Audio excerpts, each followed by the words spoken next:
My name is Don Amici, and listen, over the next couple of hours, we're going to be taking your calls. We're going to be talking about love, relationships, maybe a little sex here on Fox Soul. Yeah, I don't know what that was. That was sex. Oh, that's what that was. Or should I have done this? Ladies and gentlemen, Tammy Mack is back. Yes, indeed. Tammy Mack is back. There's a QR code on your screen right there in the corner. It'll pop up throughout the show. You can scan it and you can join the show. Why? Because we are having conversations throughout the show. We want to invite you into them as we scan and play videos off of social media. And we talk about relationships. And I don't know what you were doing earlier, but we talk about sex and love. As we also have guests on throughout the show. How are you doing? I'm doing fantastic. We had Spicy Marty on yesterday. Love that Spicy Marty, man. Love that Spicy Marty. She's spicy. Yeah, 10 years ago, no, longer than that, we met her at KJLH, and she was telling me, Saturday Night Mixdown, Ricky Waters, shout out to them. Also, shout out to my mother. It's her birthday today. Happy birthday, Mom. Yeah. Yes. I sent her some flowers and some chocolate and bought her some Ensure. Some Ensure? When you're 80-something years old, that's what you do. That's what you wrap in a gift box. That's what you do. Put it in a little bow. Ensure, to ensure you live a little longer than 83. All right. So listen, you can be a part of the show by using our Zoom QR code on the screen. Use that link on our Fox Soul Late Night Love YouTube page, where you can also post messages in the chat in real time, and we'll get those and talk about that. So you good? We got a little twin going on here. Yeah. Twin, where have you been? We are in sync. Yeah. Oh, I love the rings. Simpatico. Yeah. So last night we had not one but two dating coaches specializing in black matchmaking, Spicy Marty and Shanika McCrae. Now, is that a black thing or is that a right now thing? Because the dating world seems to be so difficult. Is what a black thing? The dating coaches. Matchmaking. It's matchmaking. Yeah. Matchmaking a black thing.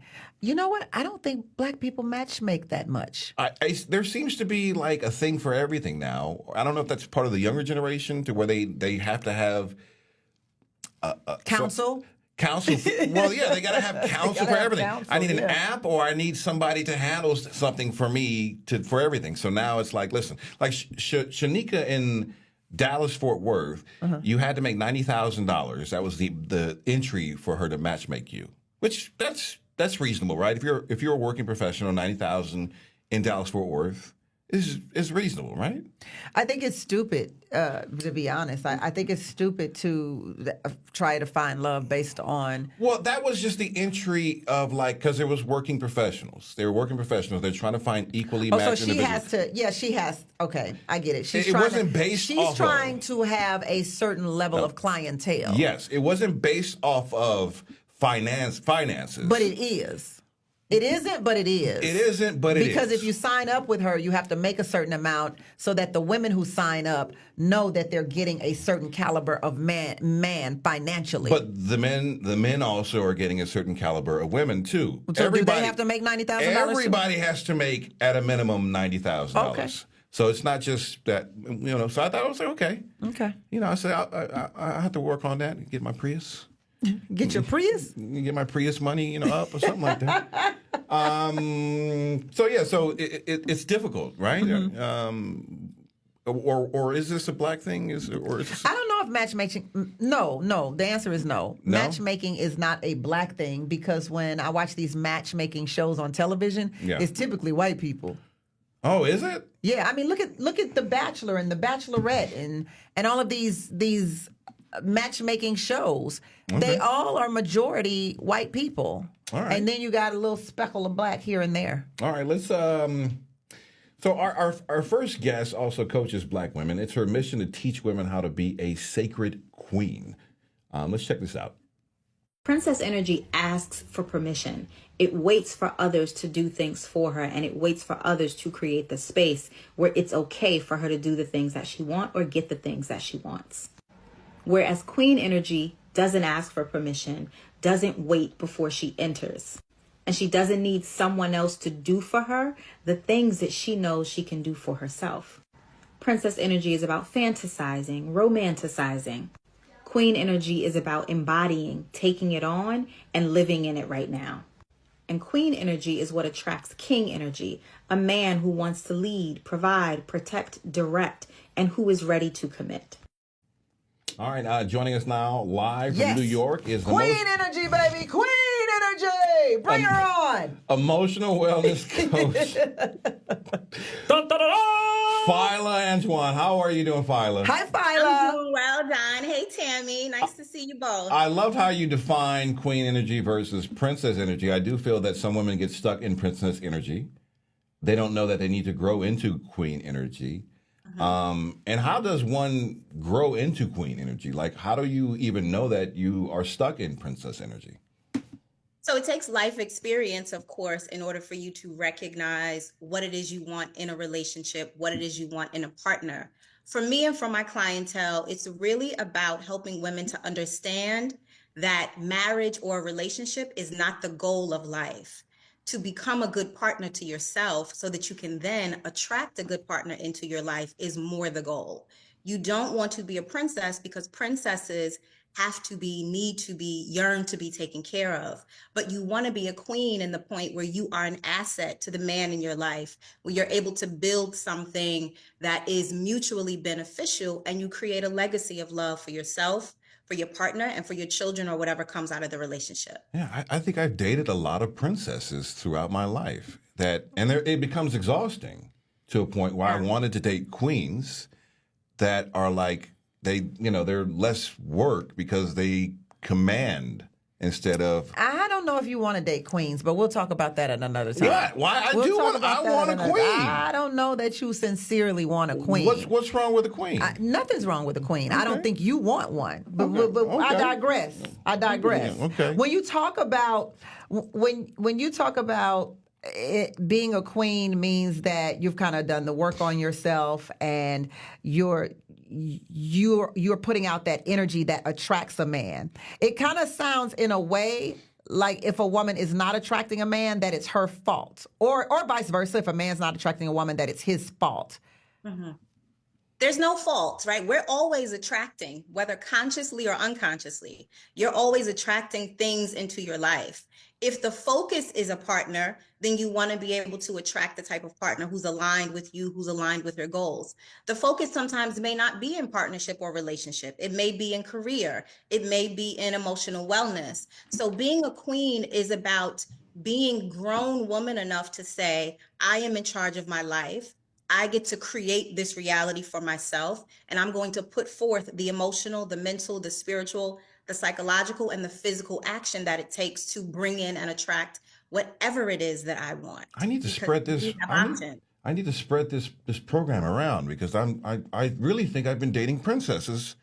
You have. You ain't got to think. I know. He's been dating princesses for sure. Yes. But I want to say this. I am exhausted being a queen.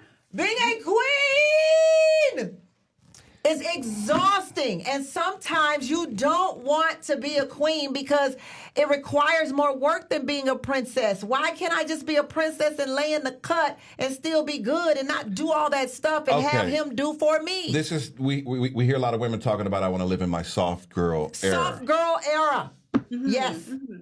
Queens get to live soft. Being a queen doesn't mean that you can't have help. You can't have support. Being a queen actually means that you put people in position in your life to support you, but you put them in the right roles. When it comes to princess energy, it is about looking for a savior, seeking someone to come in and be the end all be all for you. Queen energy says there are things I can do for myself, but I am also queen enough to know when I need to be supported and when I'm allowing help in. There's a balance here, and there's a harmonious way that you operate when you are operating from your sacred queen energy. Yeah, you don't have enough pawns on the chessboard. You said the magic word, savior.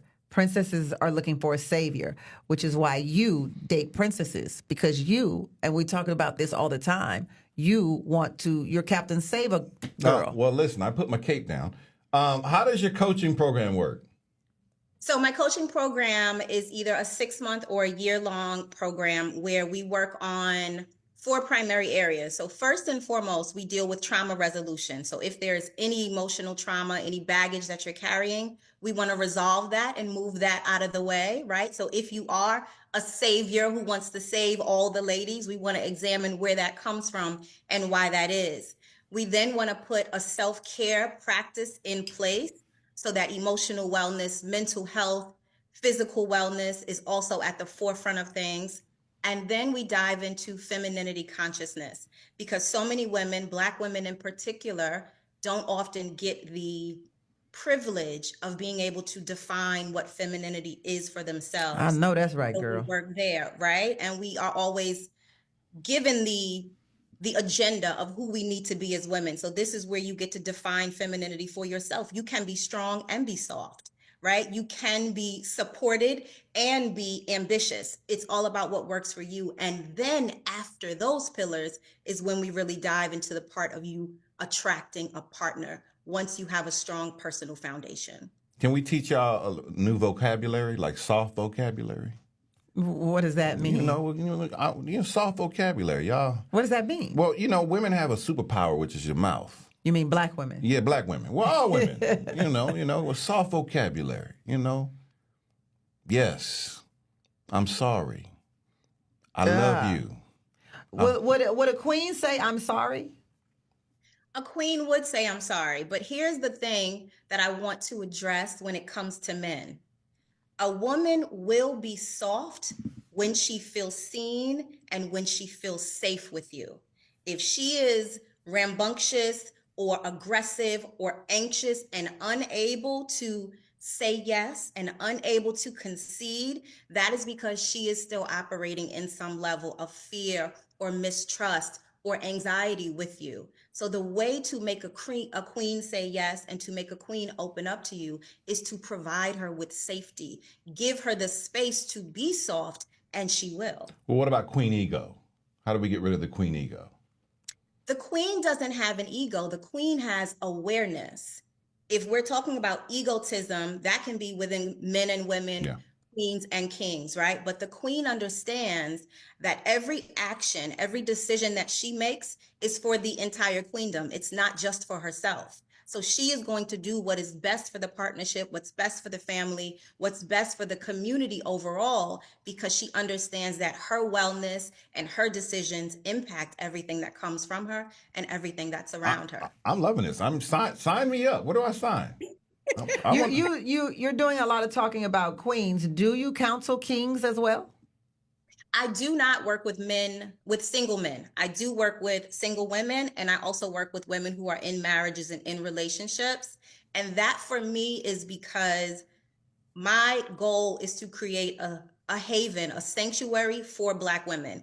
I've been in the wellness space for many years, and one of the things that you don't often see are spaces where Black women genuinely feel safe, either because men come into the space and then there's a little bit of a barrier that comes up, or non-Black women, white women come into the space.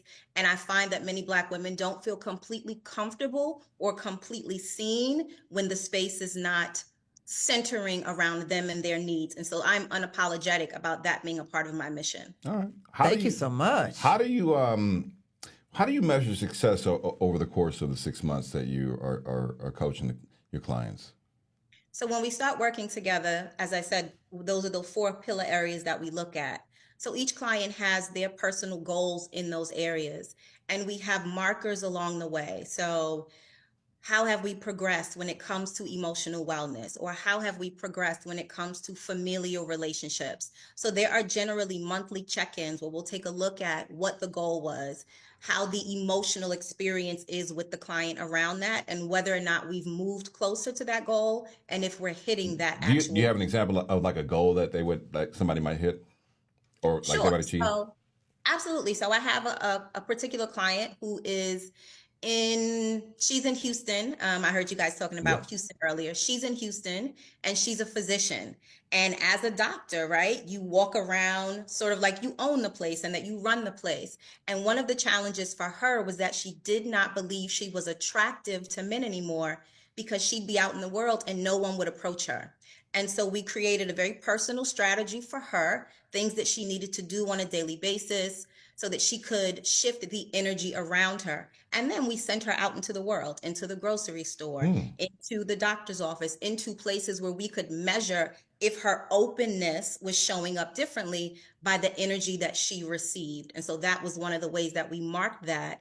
And she's now in a healthy, happy relationship with a man who allows her to be the queen, but also takes so much of the stress off of her that just in one of our last sessions, she said she's never been in a relationship where she could trust a man to even make plans for her. And this current partner plans almost all of their dates and dinners now. Wow, so that's just a load of stress off of her to where she can kind of go to work, focus, and then relax when she's in a relationship. Wow. I would say finding your life mate is definitely a success story. Yeah. Right? Wow, wow. That's a success. You got any more doctors for me? I would like a doctor. Or I mean, I ain't She pick- doesn't have any You're ready doctors for that the need to be doctors yet. saved. Listen. I'm not trying to save anybody. I'm trying to be saved. I'm trying to be saved. Okay. Where do we find you? You can find me on all platforms at She Is Fila, and you can also find me online at filaantwine.com.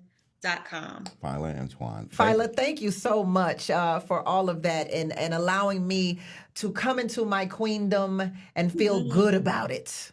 Yes. Thank you, Tammy. Thank you, Don, for having me. It's been a pleasure. Keep doing the work, sweetheart. Thank you so much. I absolutely will. All right, we got more late night love when we come forward.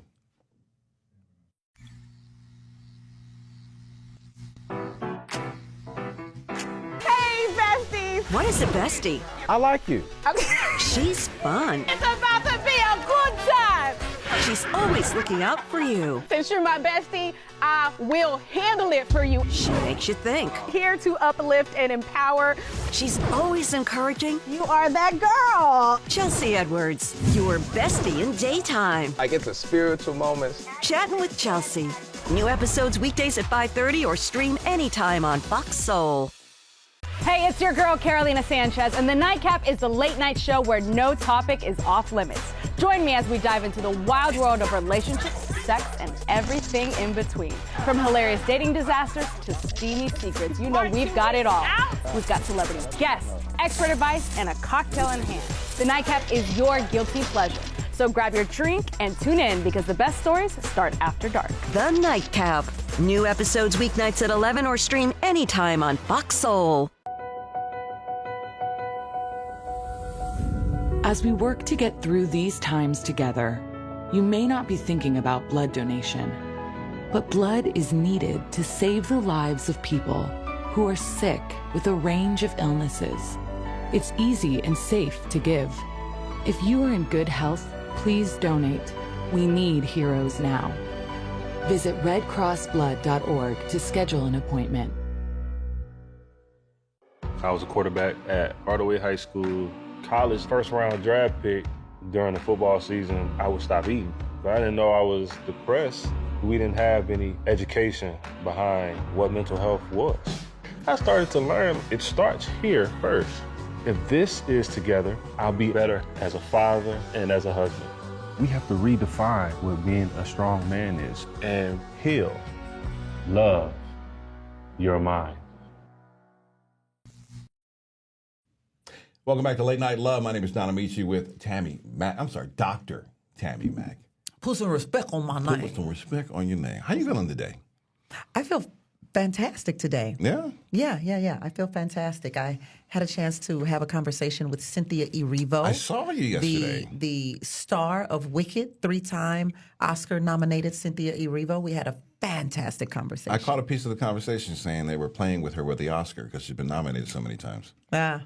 That's just she wow. talked about why she shaved her head bald. I didn't know she was British.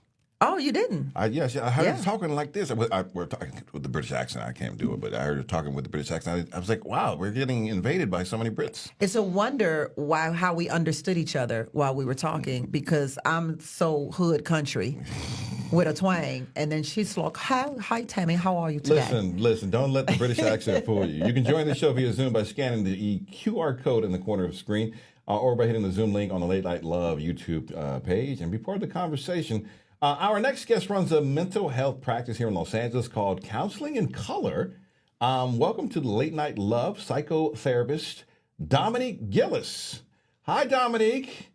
I see why you're called Counseling in Color. That's a lot of color in your background there, sis. That's a lot of color. You got to keep the brand going, you know. What does that mean, Counseling in Color?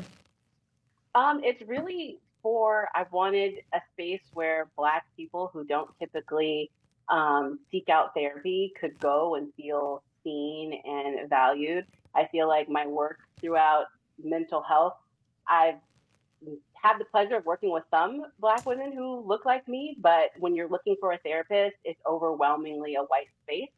And so when I started my private practice, I just really wanted something that I felt like spoke to the people I was looking to serve. And I wanted to see myself reflected back in my clients. I feel that because it's overwhelming just looking for a doctor that can relate to you being let alone a woman, but a Black woman. So I so get that, Dominique. Is that changing though? Like Black people seeking out therapy? I feel like the whole space is changing. Feel like there's a lot of young people that have chosen the psychiatry and psychotherapy world, and then I feel like the stigma that was on it of like something's wrong with me, I'm not going to therapy, or nothing's wrong with me, I'm not going to go see a therapist, that's coming off. This generation is definitely into fixing themselves and finding out what the problem is. I have a godson, and he is 16 years old. Mm-hmm. And he and his crew are doing this bucket challenge. Remember, the ice bucket challenge used to be for ALS. Yeah. So now these kids are doing the ice bucket challenge for mental health. Yeah. So it's the mental health ice bucket challenge. Do you see younger people coming into therapy and talking about their mental health, Dominique? Yeah, I see a lot of younger Black people now feeling like the barriers have been let down to be able to feel comfortable going to therapy, and not just keeping it a secret, but talking about going to therapy. So we've definitely seen a shift. I feel like summer of 2020 did that for a lot of Black people. Yeah.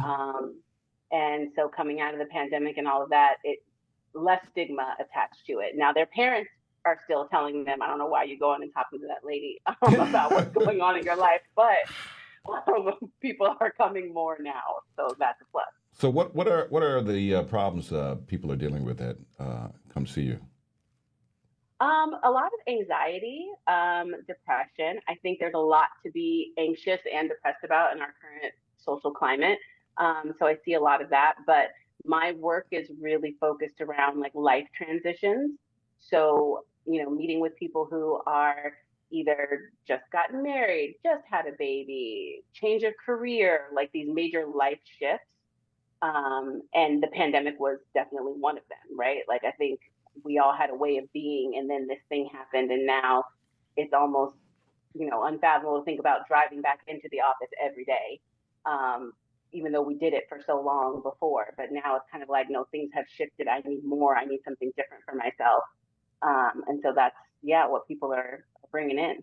Yeah, a lot of people during the pandemic who lost jobs rediscovered themselves, rediscovered their gifts, or embraced their gifts, I would say, and started doing a whole new trade, going into a whole new career. Did you find that was happening and that was a part of the shift?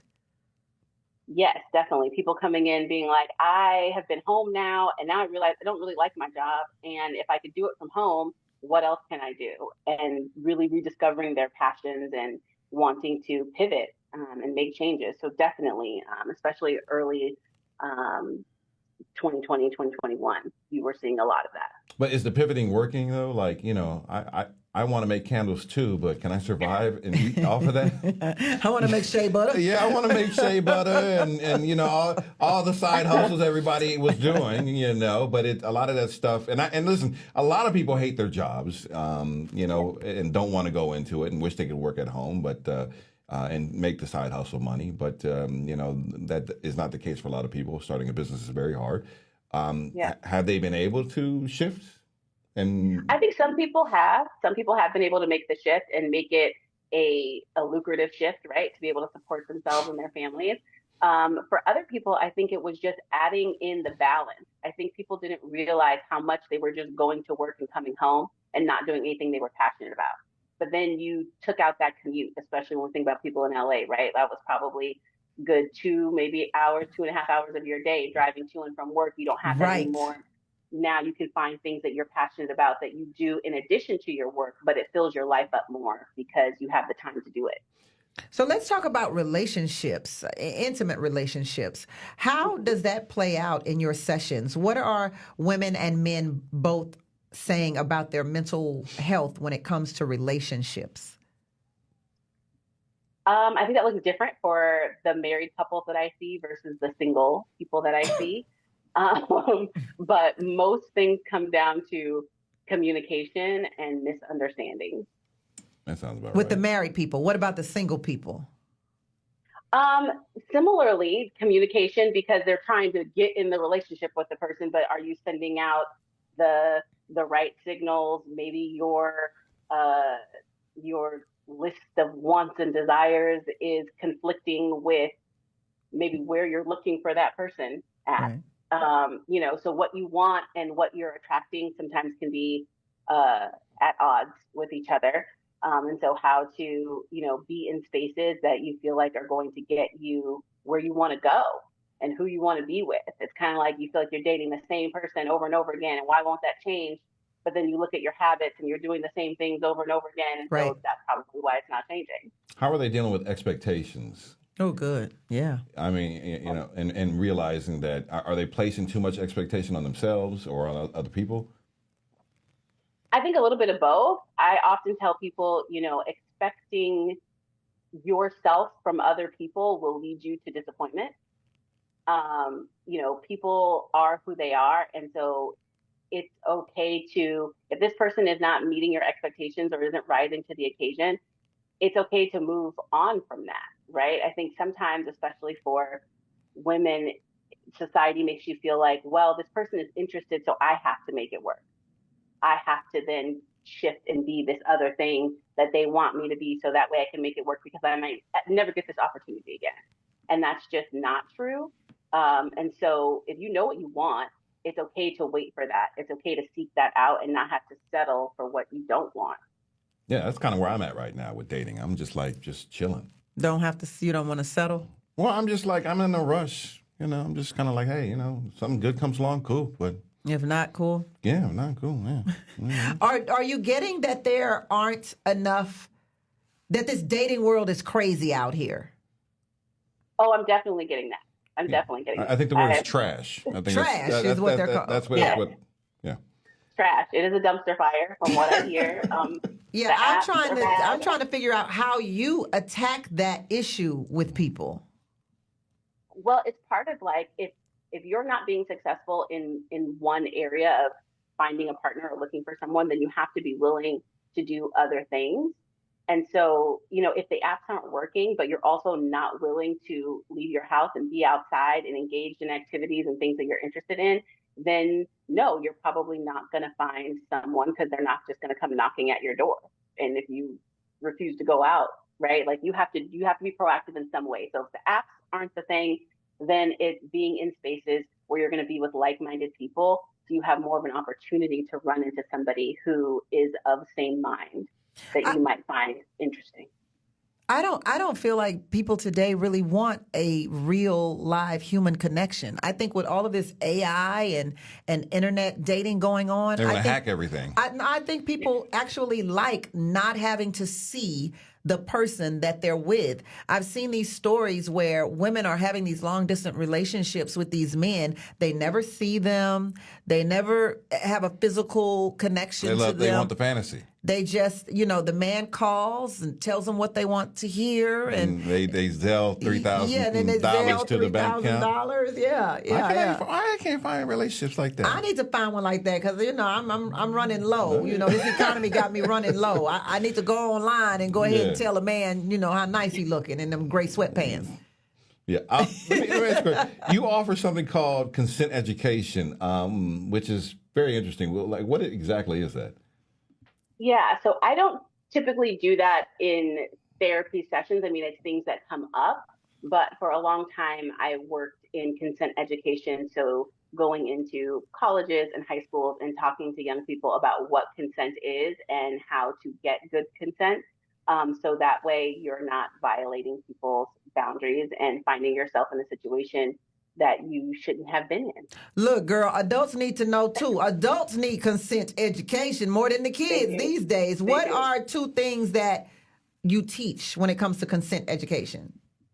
Yeah, it's got to be enthusiastic. An enthusiastic yes, not just okay, right? And that pressure and continuing to ask and ask and ask and re-ask and ask and ask is a form of coercion, and that's not okay either. And so if you want to or have tried to engage in some sort of sexual activity with somebody and they've kind of said no, and you feel like your goal is to wear them down by asking them repeatedly or putting them in situations where they feel like they have to say yes to you, that's not a real yes. And that can have ramifications for both parties. I don't know why, but Steve Urkel comes to mind when you say that, because the way he was going after Laura, I was like, So yeah, well, I mean, I'm wearing you down, baby. so what happens? Like, society has taught us men to go after the girl. If you love her, fight for her. I need to stand outside your window with a boombox and play love songs and show you that I love you. What happened? Why? I mean, I don't know if you know the history of that. Was this at one point acceptable in our society, or was that just all fantasy, or was that just a storyline? I mean, like, I think that derives from movies, but go ahead. I know. I mean, just I know it's fantasy and TV, but like, it's obviously influenced society at some point. But was that ever normal? I think in some ways, yes, right? I think men have been socially conditioned from a young age to be persistent, and not just with women, but with all things, right? Like, you didn't get that job, you go back there, you try again. You need to, show them that you really are the person for the job, or that you should, really have this, and don't take no for an answer. And the problem is that's been applied across the board to all situations, and it shouldn't be applied to romantic partners and relationships. But if that's the way you've been kind of conditioned to think that, you should have all of these things, or all these things should be available to you when you are rejected or turned down, a lot of men don't know how to handle rejection. And so they don't do it well. And for fear of being rejected, then they don't ask for permission or consent either, which is also not great. Yeah, I don't know why, we magnified it, but yeah. Pepe Le Pew is coming to mind too.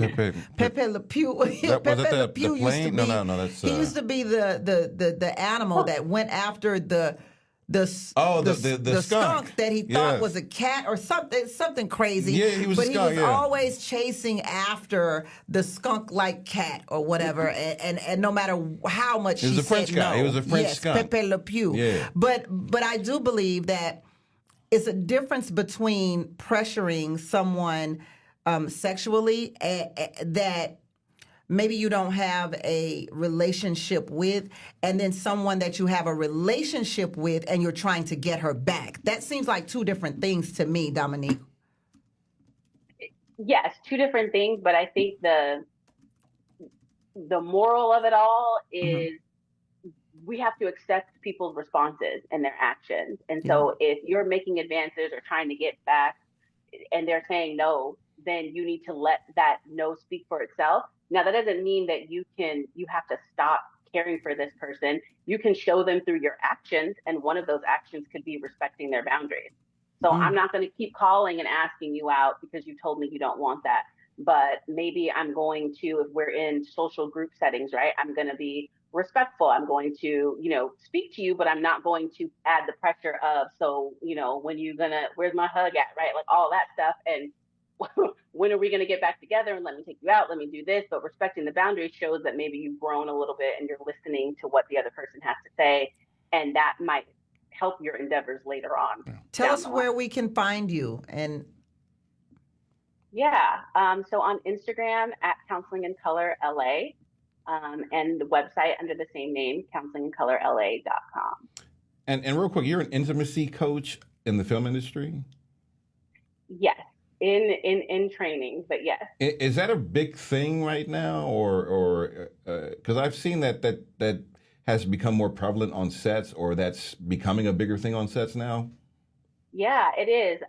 So with the last big strike that the entertainment industry had, one of the things that came back out of those contracts was that now intimacy coordinators are required to be on set for these intimate scenes to make sure that everybody is getting what they said they wanted to do, right? If I said I only wanted to show this, I'm not going to be peer pressured on set in front of everyone to show more, to do more. And you have someone there to support you to make sure that what you have agreed to is what actually happens, and that there aren't any missteps in those areas, and that everybody's giving good consent on set. I love it. Boundaries everywhere. I love that. Wow. All right. Thank you so much, Dominique. Dominique Gillis, thank you so much for joining us. I appreciate Thanks for having you. me. And keep doing the good work. Okay. Appreciate you both. All right. Bye. Bye-bye. All right. More Late Night Love when we come forward.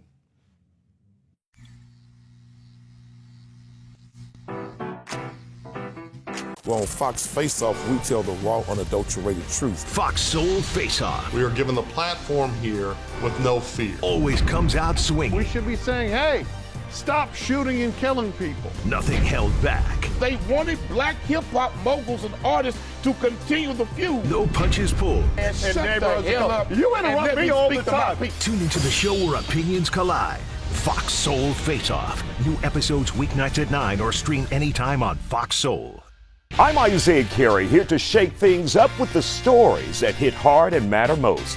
Here on The Factor, we cover news with grit and authenticity. We challenge the status quo and get down to real talk and bold discussions. Join us as we amplify the voices that disrupt, inspire, and lead the charge for change. Your story is power, and we're here to unleash it. The Isaiah Factor Uncensored. New episodes weeknights at 10 or stream anytime on Fox Soul. As we work to get through these times together, you may not be thinking about blood donation, but blood is needed to save the lives of people who are sick with a range of illnesses. It's easy and safe to give. If you are in good health, please donate. We need heroes now. Visit redcrossblood.org to schedule an appointment. What do you think you're doing, Kevin? Was just gonna drive home. There are several warning signs present that you shouldn't be driving. Like hearing voices? Like your text-to-emoji ratio? Oh man, the selfies. Selfies. Nailed it. We all have warning signs that let us know that we're probably not okay to drive. Mine is pretending to be your subconscious. Craig, come on, man, let's split a ride home.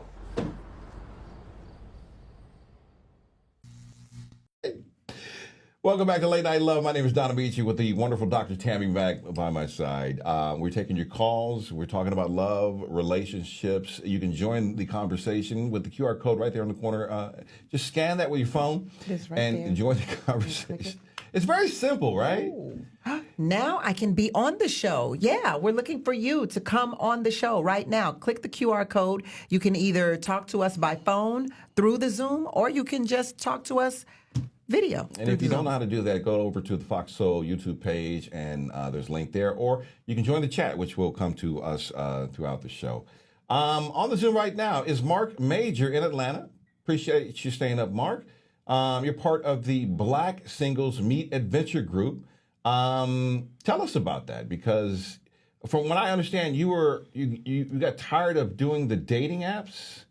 And so you wanted to meet people in real life, which I appreciate, because I hate apps. So I appreciate them. It's actually I joined pre-pandemic. Pre-pandemic.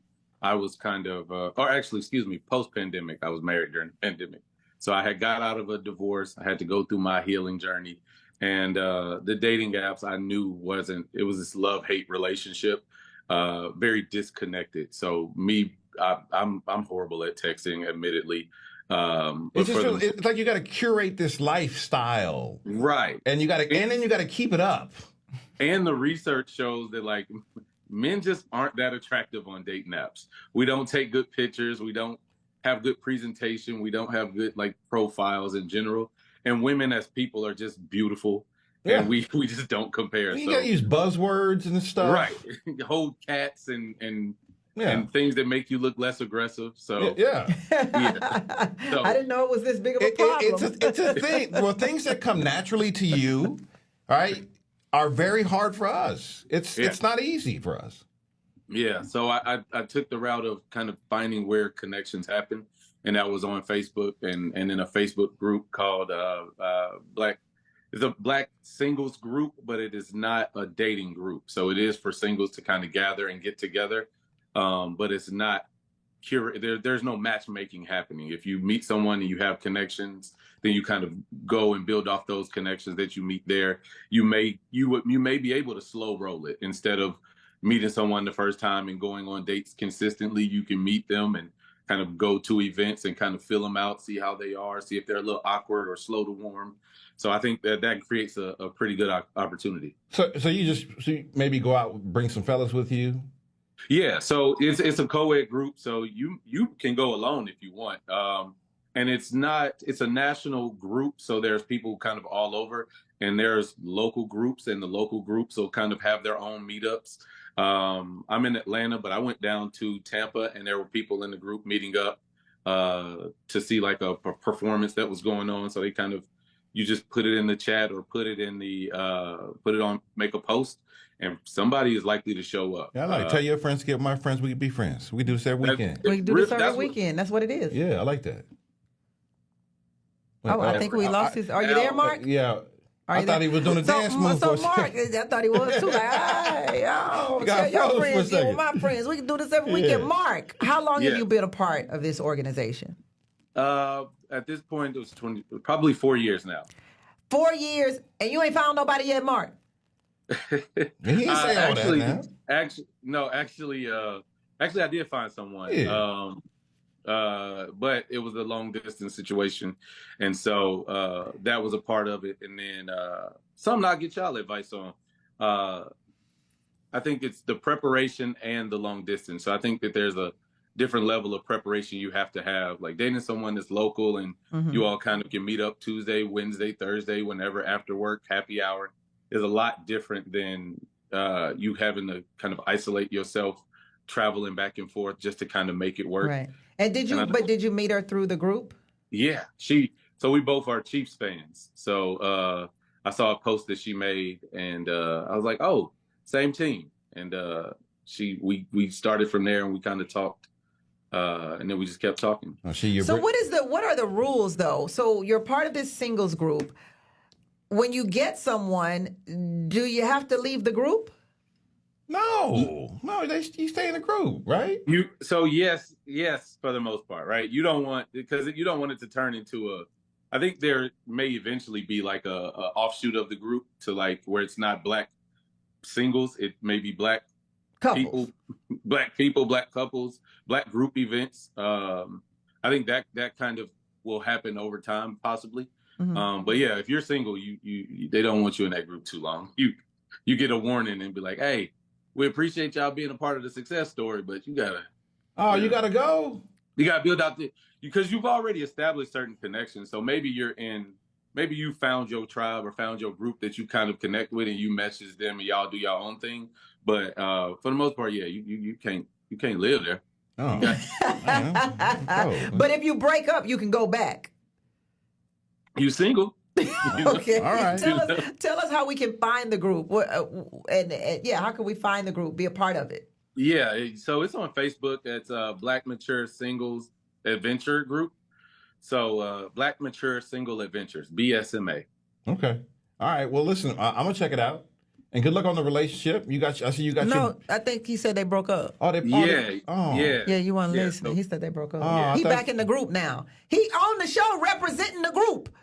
He's back in the group. I thought he found his Taylor Swift or his Brittany Mahomes. Whoa. Come on. Right. My bad. Come on, it's black love for me. My bad. Well, you said Chiefs. I didn't know. Yeah, my bad. I'm sorry. Okay. You threw him off when you said Chiefs. All right. My bad. All right, Mark Major in Atlanta. Thanks for staying up for enjoying the conversation. Mark. And good luck with the group, and good luck with the dating out there. Okay. All right, appreciate it. Hard out here in these streets. It is hard out here in these streets. But I appreciate that, meeting in real life. And it is true that it is hard to curate things online. You guys have a better with these apps and better with being photogenic. I try to take a picture and it just looks horrible. I try to record videos online and I just end up recording the video and then just writing text over the video because it looks horrible. But that's just me. Video of you? Yeah. Oh, video of well, you. I'm trying to post more about the show on my way to work, and every time I start recording the video, I end up messing it up, and so I just end up recording the video and posting text over it and leaving it like that. You mean without your face, just the voice? Well, I'm there, but the text covers my face. Oh, okay. Well, yeah, you might need to call Dominique back, get in one of her sessions to deal with that mental blockage you got there about your beauty. It's too late. I'm taking it to the grave. All right, let's move on. Let's go back to the takes we find on social media. Here's one from poster Randy Rosario about keeping track of your partners. So the inconsiderate thing to me in this situation is you know that she lost her dad randomly and you're not doing what you need to do to show up to actually make her feel protected and to feel okay and peaceful in this situation. The other thing though is all married couples don't share locations. Me and my husband share locations. I thought that was like a whole I'm married thing. Like, it's not to be in your business, it's for safety purposes so I can know where you at, in case something happened or whatnot. Or, you might be coming home and I see you driving past my favorite restaurant and I want you to stop. Cousins, what y'all think about this? Do you share your location with your mate or is that too invasive? So, as a man that did not want to share locations with his wife, that's what she was responding to. I don't think I would want to share locations with like a girlfriend or somebody I'm dating. But I would do it for family. And I definitely would do it with my wife. If you don't want to share locations with your husband or wife, you are absolutely, positively, 100% cheating. You think so? I said it. I said what I said. If you do not want to share your location with your husband or your wife, you are cheating. Huh. Period. Does your husband know where you're at? Huh? Your husband know your location? Huh? Does your husband know where your location is at? Is your location on right Richard, my ear. I can't. My ear thing went out. All right. Okay. My ear thing went out. My ear thing went out. You can't hear what I'm saying? No, my ear thing went out. Okay. All right. I can't hear. I think he's saying go to break. No. Did he say go to break? No, he didn't say go to break. He didn't say go to break. We got break. a whole 2 minutes. We got a whole 2 minutes, but okay. No, I think the location sharing thing is, I think that tells you immediately what's up. Because if this particular situation, the wife lost her father. And it was some random kind of thing that happened or went on. Yeah, like an accident. And so now her fear is that she may lose her husband. Oh. And if you are a husband and your goal is to protect and provide for your woman, that is not protecting your woman, knowing that she's lost someone close to her and now she fears that she's going to lose you. How does that offend you? How does it offend you that your wife is afraid to lose you? These dudes and these egos, man, they kill me. Well, how do you start the conversation? Hey, babe, I want us to start sharing locations. Yeah. If you're husband and wife, if you can enter inside of me every night, surely I can say, can I have your location? Like, we are sharing the most intimate parts of our bodies, our souls, our finances, our housing. We are sharing, our families have become one. We're sharing everything. And now I got to muster up the courage to ask you to share your location with me? Get out of here. You cheating. You cheating? So, what's so funny? A friend of mine was on Snapchat and he had his location on. And I start messing with him like, hey, what are you doing on so-and-so street in Omaha, Nebraska? And he's like, hey, what? How do you know where I'm at? And it is weird, though, when, like, random people can find out where you're at. And that's my only take about it. Why would random people find out? Well, I mean, because sometimes you don't know your location is on some of these devices. No, but when you share your location with one person, it's only being shared with one person. No, I'm with it. I think if because I have my mother's location shared, and I have my mother's. I have my cousins. My son, for some reason, won't. I don't know where his location is at. Well, he's young. He's like, I don't want my dad knowing where I am. But he'll grow into. When he gets a wife and a family, he'll understand that. You think so? Yeah. I try to have patience with him, A lot of families share locations. Yeah, I think it's a good thing, and you're right. If you're married, you need to throw the location on so everybody knows where they're at. Stuff is popping off out here in these streets, man. Like what? Stuff is popping off in these streets. I think everybody's blowing things over with stuff. I'm out in these streets. There's not much going on other than helicopters. Look, you done had 4 flat tires in 4 days. Okay. Stuff is happening out here in these streets. I guess. I don't know. But if I know where you are, I can be like, hey, I'm on my way. Well, you did. I think you did offer to come get me one time with the. You gonna change the tire for me? No, I'm gonna call AAA. What do you think I am? I'm in my soft girl era. I'm not doing all of that. I'm a queen. I am calling AAA. So there's no need to. Are you gonna send it to my? I know your location. When you say I have a flat tire, I'm like, boop. Oh, okay. He's on LeBron Slauson. AAA. Hey, he's on LeBron Slauson. Please go change the tire. Okay. All right. Boop. Listen. All right. Well, thank you. I appreciate you calling. And all my queendom, baby. And all my queendom. I'm coming to save you. Coming to save you, honey, from that flat tire because I got your location. Are you paying for AAA? Of course I am. Oh, okay. All right, look at How you think I got it? No, I mean for me. It ain't for the free. I'm talking about for me. Well, if I'm calling AAA, I'm calling on mine, not yours. Okay. All right. I'm just. But if we're married, we both have AAA. It's ours. Okay. I think I understand what you're saying, but okay. Mm-hmm. I was asking if you were paying to fix my flat tire when you calling for me. AAA gonna fix it. I pay AAA every month. Are you paying for me though? AAA gonna pay. Oh. I don't know why are we doing this Laurel and Hardy skit here. Who's on first? Who's on first? What? Who's on first? Where? Okay. More late night love when we come forward.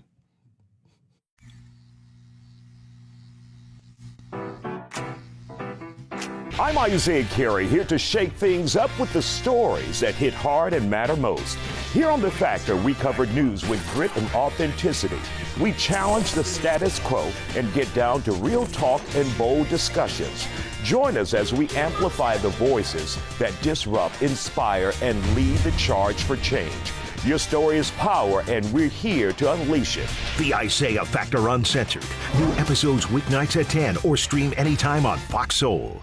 Hey, besties! What is a bestie? I like you. She's fun. It's about to be a good time! She's always looking out for you. Since you're my bestie, I will handle it for you. She makes you think. Here to uplift and empower. She's always encouraging. You are that girl. Chelsea Edwards, your bestie in daytime. I get the spiritual moments. Chatting with Chelsea. New episodes weekdays at 5:30 or stream anytime on Fox Soul. What do you think you're doing, Kevin? Was just gonna drive home. There are several warning signs present that you shouldn't be driving. Like hearing voices? Like your text-to-emoji ratio? Oh man, the selfies. Selfie, nailed it. We all have warning signs that let us know that we're probably not okay to drive. Mine is pretending to be your subconscious. Craig, come on, man, let's split a ride home.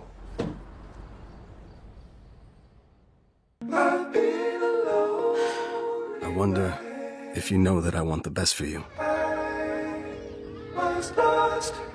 But how long will you fight solo? I wonder if you know that we can get help. Not wondering anymore. Love, your mind.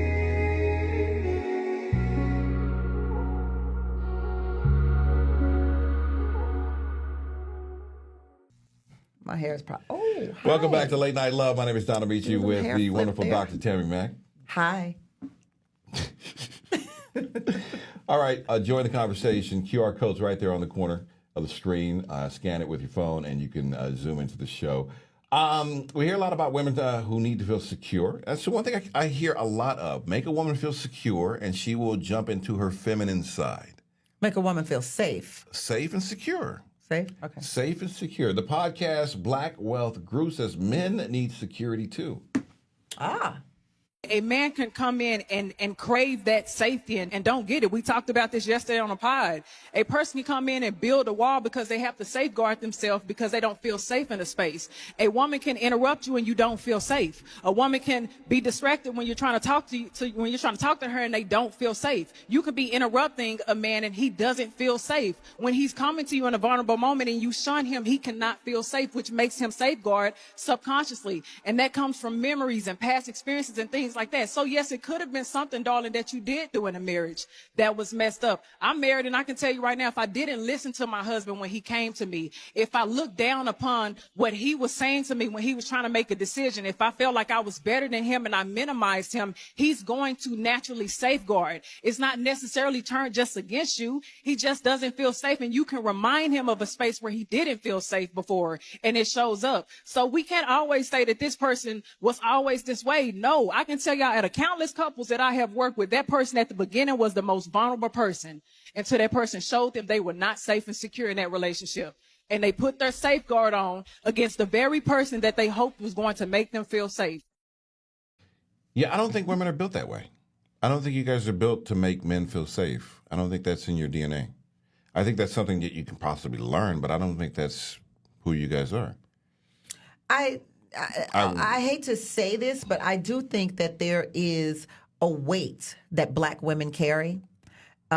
It's the weight of our mouths. Our mouths are like razors, razor sharp. Superpower. And I think a lot of times that weight is also watching our mothers raise us alone and not wanting to necessarily have to live that life for ourselves, right? Mm-hmm. And I think another part of that weight for us is having to take care of everything ourselves. Mm-hmm. And so when we don't have a man that enters into our world that kind of takes the lead and lifts that weight off of us, we have our guards up so much that it's hard for us to even think about yours. What does that look like, taking that weight off of you? Is that like you don't have to worry about anything? I got I got everything. From the bills. Well, I mean, we can work as a team. But I need to know that you have. See, this generation has been raised by single mothers. As much as we hate to admit it, this generation has been raised by single mothers. That not only affects the women, it affects the men, because these single mothers are also raising men. Yeah. So now men don't have the fortitude or the guidance of another man to tell them how to protect, how to provide, right? And then you have these women who are doing every single thing, everything that the woman is supposed to do, everything that the man is supposed to do. They're doing. They're taking care of the kids. They're dropping them off at school. They're picking them up at school. They're fixing lunches. They're going to PTA meetings. They're going to jobs and working 2 and 3 jobs so that they can support these kids that they have. And in the midst of that, I need to think about the safety of my man. It's just kind of hard to do. Right. Unless there's a man that comes in and says, baby, you ain't gotta do all that. What is all that? What you doing? Boo, come on, babe. You ain't gotta do all that. I don't know if that man exists. He does exist. You are that man. Don't play me like that. Don't play me like that. Yeah, but that man exists. But here's what I'm saying. I've done what you say. I'm that man. Yes. I've done what you're talking about, but I haven't gotten the. You haven't gotten the safety part. Yeah. That's why I'm not going to be able to address that. I'm not going to be able to address that. I'm not going to be able to address that. That's why I say. But what I'm saying, well, let me say it this way. If you are that man, which you are, right? If you are that man and you go into a situation or a relationship where the woman where the woman knows all too well that other men have been in that space and have not taken that away from her, then it becomes a toxic situation. And by that, I mean, I don't mean she's toxic, right? By that, I mean, it's hard for her to let her guards down. Oh. So if you're walking into a relationship, basically, right? If you're walking into a relationship and you think you can just tell her, "Hey, baby, I got that," let that go. But every man who's been there has showed something different. She's now got PTSD and she can't hear you, and it's going to take a much longer and harder time to get her to the place to where she can make you feel safe, right? I get it. It's a lot of trauma that you have to kind of unwind and a lot of therapy. That's why I'm just sitting on the sideline. But then, and this is why I always trip out when people are like, women can raise kids by themselves and they don't need no man. And this stuff, like, y'all stop acting like this stuff don't matter. You know what I'm saying? Like, you need two parents there. Yeah, there's two different energies. And it took two to make it. Yeah. Why do you think it doesn't take two to take care of it? Why do you think it doesn't take two to nurture it? Why do you think it doesn't take two to mold it and make it what it's supposed to be? You need feminine and masculine energy in order for a child to be able to come into him or herself. Absolutely. Oh, you on that soapbox tonight? Look at you. Go on, girl. I wish I had an applause button. I would stand ovation. Go ahead. I'm just saying, I mean, we have been raised by single mothers, and people act like it don't matter. It does matter. Yeah. If my father were in the house, my life would be dramatically different today. The choices that I have made would be dramatically different today. The men that I have chosen would be dramatically different today if my father were in the house. He did take you down. Period, point blank. He did take you down to that radio station, though. And I'm not even saying he have to be in the house. Yeah. You know what I'm saying? But he took you down to that radio station. He did take me down that radio station. You know. Late Night Love at foxsoul.tv is the email address. We play a lot of videos from social media, and we talk about relationships, love. And if you have a video to send us, you can send it to that email address, late night love at foxsoul.tv. Keep them brief and keep them clean as we might play it. And, you know, we want, let's see a QR code in the corner. Invite you to join the show. Maybe you can get on your soapbox also. Zoom into the show. I say it all with love. Late night love. Yeah, and get into the show.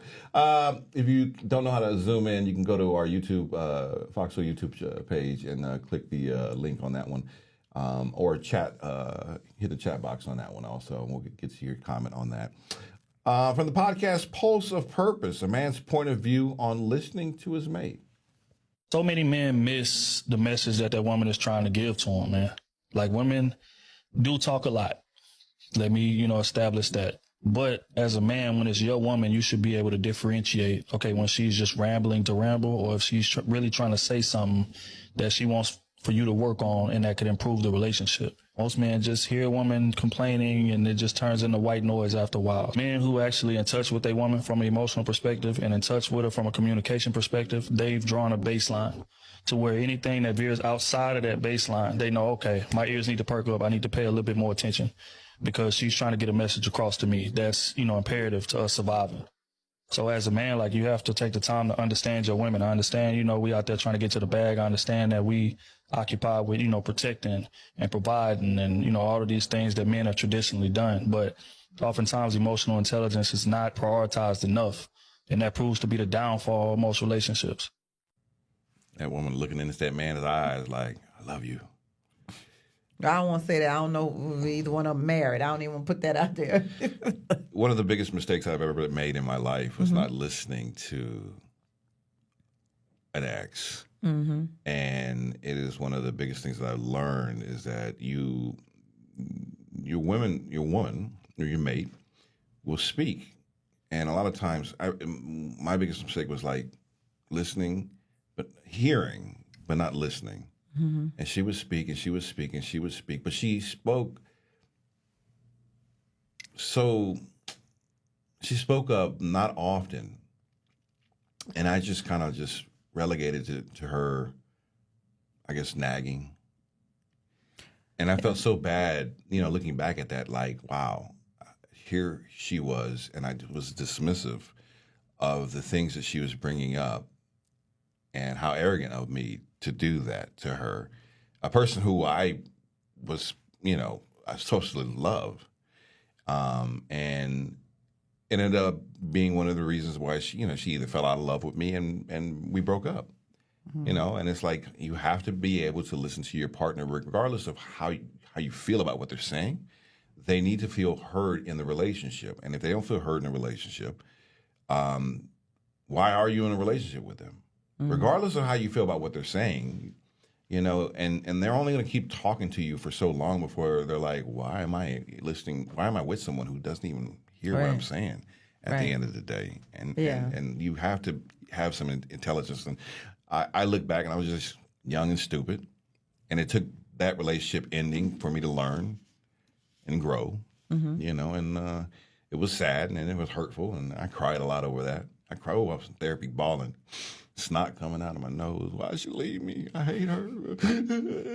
You know, you couldn't. You trying to be hard in therapy and trying to study, not crying, trying to hold it back, and you just busting out crying. Yeah, and you still got to go to work. Still got to go to work. You know, and you're like, oh God, I'm in here crying and in front of my therapist and all this other stuff. You know, but it you know, it needed. I think a lot of men do that. I think a lot of men kind of have that regret of not listening and losing someone.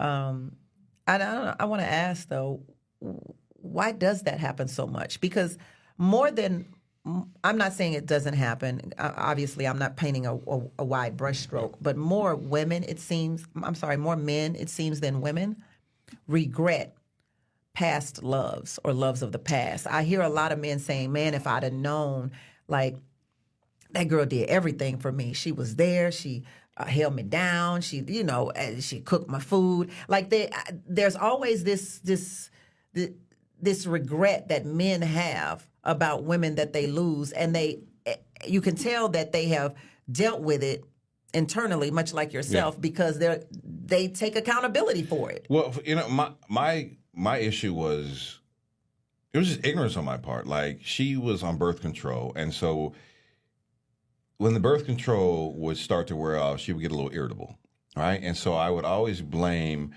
her saying things that you didn't want to deal with, that I didn't want to deal with, or whatever. She needed to get another shot on her birth control, because that's when she would start speaking up. Like, and so I would too always much information. We all in her birth control. No, I would always be dismissive. Prescriptions. I would be dismissive of what she was saying, because that's when she would start speaking up, and I would be like, oh, she just needs to go get her shot. Well, it's no different than men saying, oh, it must be that time of the month, right? You know, and you relegate our emotions and our sincerity of how we feel to a specific thing, so that you don't have to take accountability. And she was like, no, this is how I always feel. Right. It's just that I'm speaking up right now. Mm-hmm. And so, but by the time you get to the point where it's too late at the end of the day. So that's my fault. And it's, what are you going to do? Yeah. Okay, we got to go to break. Enough of me crying over an ex. More late night love when we come forward. Get her back. No. Get her back. No, it's over. Go for it.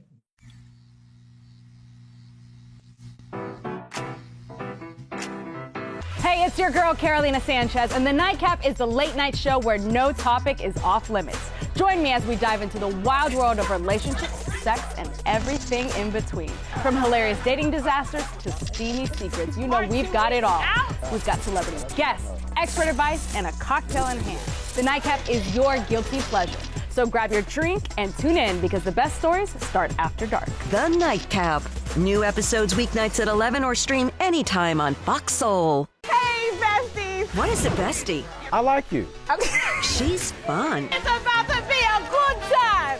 She's always looking out for you. Since you're my bestie, I will handle it for you. She makes you think. Here to uplift and empower. She's always encouraging. You are that girl. Chelsea Edwards, your bestie in daytime. I get the spiritual moments. Chatting with Chelsea. New episodes weekdays at 5:30 or stream anytime on Fox Soul. What do you think you're doing, Kevin? Was just gonna drive home. There are several warning signs present that you shouldn't be driving. Like hearing voices? Like your text-to-emoji ratio? Oh man, the selfies. Selfie. Nailed it. We all have warning signs that let us know that we're probably not okay to drive. Mine is pretending to be your subconscious. Craig, come on, man, let's split a ride home. I was a quarterback at Hardaway High School. College first-round draft pick.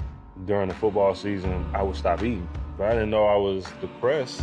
We didn't have any education behind what mental health was. I started to learn it starts here first. If this is together, I'll be better as a father and as a husband. We have to redefine what being a strong man is and heal, love your mind. Welcome back to Late Night Love. My name is Don Amici with Dr. Tammy Mack. Hey, y'all. We are playing videos from social media talking about relationships, love, and a little bit of sex here and there. And this next clip comes from Raven Simone's podcast. Ah, like Raven. Yeah. I'm sure there were a lot of marriage expectations placed on you by yourself and society that you brought into our marriage. Name one that has been obliterated. I think it would have to be the bedroom situation. Oh, you're about to tell. I think we should. Okay, let's tell them. I think let's normalize it. So we recently moved, and as we were decorating our house and realizing that we had less and less in common with our interior design, and you are such a sporadic, bizarre sleeper, and I was like, we should have separate bedrooms. Yeah. And then we can each decorate our bedroom as we want, number one, which is great. And we aren't each other's sleep schedules up. Primarily, Thank you're you not for finishing that sentence. Primarily, you're not mine up. I remember when we got engaged, we slept in my old house. You told me that when you woke up, my ass was in your face. One night, you literally flipped I thought you were awake because it was so violent. Like you were sleeping on your side away from me. You flip yourself up and over. You like kind of sit up and then you put your entire ass like on my face. And both cheeks were suffocating me. Like you just boom, like it was impact. And I was like, this is going to be a challenge. So now we've decided that I'm sleeping in a separate room from you. And I'm sleeping in a separate room from you. Yeah. And when we need each other for any reason, we text. I tell you what, I definitely, sometimes my husband wakes up and my butt is in his face, but he ain't moving to no separate room. That's what's keeping him there. Right. I look at those two and I'm like, what do they have in common? Because I'm like, usually they look, you look at them and they're polar opposites. I don't know Raven's Girlfriend, wife. Yeah, wife. So I'm not wife. sure. And then but I can see the love in both of them. I can see the fun that they have together. I can see the intimacy between them, and it's just I definitely can see the friendship between them. Yeah, I see that. Yeah, separate rooms though. I mean, what's next though? Like in separate my house? great grandparents used to stay in separate rooms, and I always, to this day, I wonder why. But I think it was because Nanny snored, or it might have been because Gramp snored. I don't know. But Gramp he was very like pristine, like a clean man. He was in the Army, worked for NASA. Oh, so everything had to be kind of tight. He was pristine. I have his pillow to this day because he slept with a goose down pillow. And that pillow is the best pillow on the face of the earth. It's so soft and cushiony. They don't make them like that anymore. No. They don't make them like that anymore. So, but they slept in separate rooms. Separate rooms. I used to sleep in the bed with Nanny. There is. We've been seeing more women, or I've seen videos of more women wanting to have separate spaces outside of their husband. I don't know if it's because everybody sleeps differently. I take and it's hard. sabbaticals now, so I just want to be in a separate house. Sometimes. Well, I mean, forget the room. Give me another house. Well, I get having your own space at some point, but I don't understand. Like, if we're married, I like the warm embrace and the intimacy and the snuggling and the body heat. I like that. But then again, maybe it does mess up your. Well, it ain't for everybody, and I think most couples sleep in the same bed. But it ain't for everybody. But whatever works for you, boo. I mean, you know what? Listen, if Raven is happy, and I don't know her wife's name, if they're both happy with however they're living, and they seem to be extremely happy. You know what? And teach his own. Yeah, do you go with God and be happy. And that's all I'm going to say. Next clip is from poster Tima from Brooklyn. Says she can forgive her man for what's usually the cardinal sin of relationships. Oh, okay. A lot of women may not agree with me when I say this. Cheating is no longer a deal breaker for me in a relationship. No, it's no longer a deal breaker. If he had a mishap or whatever, I understand that we are humans. And, of course, I haven't been in that situation. Right. But I used to be like, oh, hell, I would never, oh, no. But now, as you think about just life, I don't think that I would be like, this is it. Right. Because I just don't. And I've grown into that type of thing because that is mature. And I would want him, if something were to happen, hopefully open communication, that we could actually say, hey, this is what happened. Can you forgive me or whatever, and vice versa, just because there is a level of love there. But that comes from open communication. Yeah, I have an issue with her vocalizing the... You think she's giving him permission? Yeah, I understand that I'm not going to end the relationship if one person cheats because love should be stronger than a mistake. But vocalizing it seems a little, to me, it seems a little strange. It almost seems like I'm giving permission. And then the other issue is that why are you cheating? Like, why is our relationship not strong enough to where you feel the need to go outside of Well, there are different reasons for people cheating, right? Like, I don't know. She seems mature enough to be in a relationship that you get to a point where, like, you should have better communication, and she should be choosing better. I don't understand. What are you saying? She's been married to her husband for decades. Yeah, I'm just saying. Okay, well then he shouldn't be cheating. She didn't say he was. Well, right then. She just said that I'm at a point in my relationship where cheating is no longer a deal breaker. I don't even think this should be a conversation. Well, but people bring it up all the time. Would you leave if you cheat? What's your deal breaker? Those are coffee table conversations, right? What's your deal breaker? And so she's saying, hey, I used to be like this, but now I'm like this. Yeah. And the truth of the matter is we all grow and we all change our points of views as life happens and shapes us, right? And so if she can say, hey, look, I used to be this girl, it's like, oh, hell no. If he cheating, I'm out. But now she's in a different space. Yeah, she's in a different space, in a different place where she's like, you know what?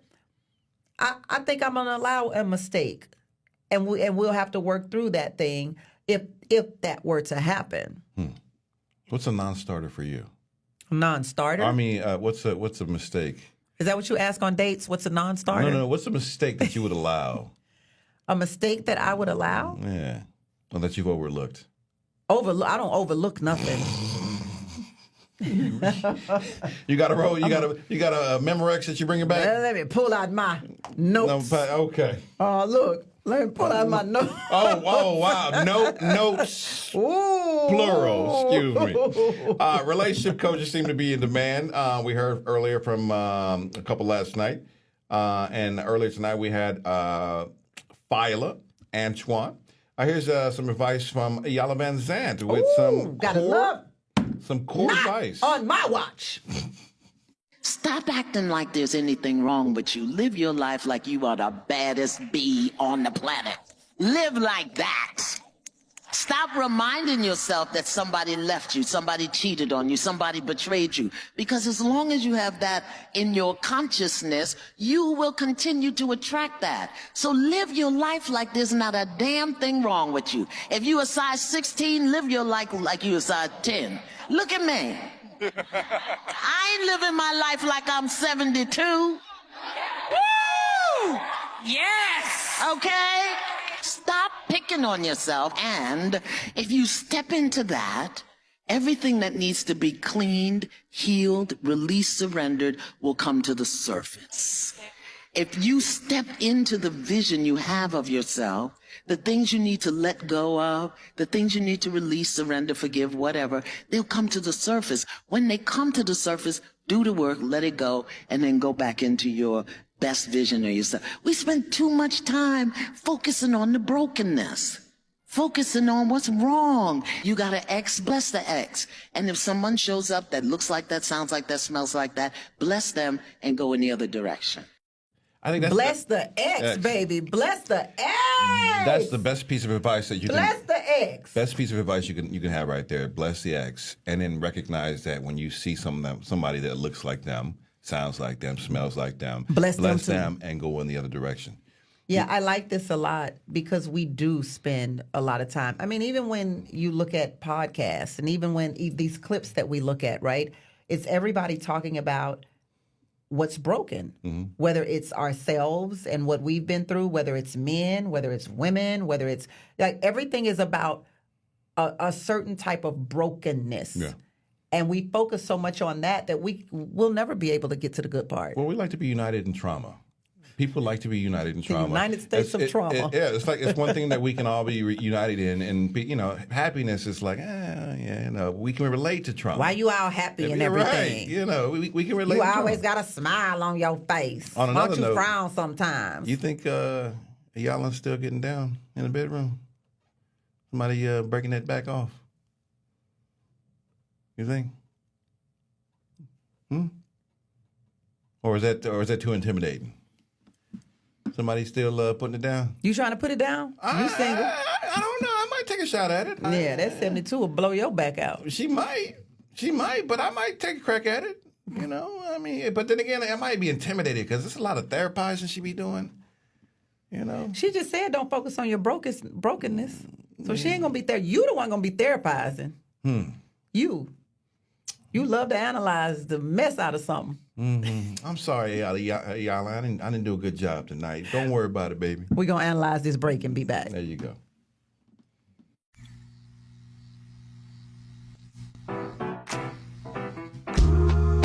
I know you're going through a lot. I wonder if you know that we can get help. Let's see how far we can go. Love, your mind. Hey, it's your girl, Carolina Sanchez, and The Nightcap is the late night show where no topic is off limits. Join me as we dive into the wild world of relationships, sex, and everything in between. From hilarious dating disasters to steamy secrets, we've got it all. We've got celebrity guests, expert advice, and a cocktail in hand. The Nightcap is your guilty pleasure. So grab your drink and tune in because the best stories start after dark. The Nightcap. New episodes weeknights at 11 or stream anytime on Fox Soul. I was a quarterback at Hardaway High School. College first round draft pick. During the football season, I would stop eating. But I didn't know I was depressed. We didn't have any education behind what mental health was. I started to learn it starts here first. If this is together, I'll be better as a father and as a husband. We have to redefine what being a strong man is and heal, love your mind. I'm Isaiah Carey, here to shake things up with the stories that hit hard and matter most. Here on The Factor, we cover news with grit and authenticity. We challenge the status quo and get down to real talk and bold discussions. Join us as we amplify the voices that disrupt, inspire, and lead the charge for change. Your story is power, and we're here to unleash it. The Isaiah Factor Uncensored. New episodes weeknights at 10 or stream anytime on Fox Soul. I know you're going through a lot. I wonder if you know that we can get help.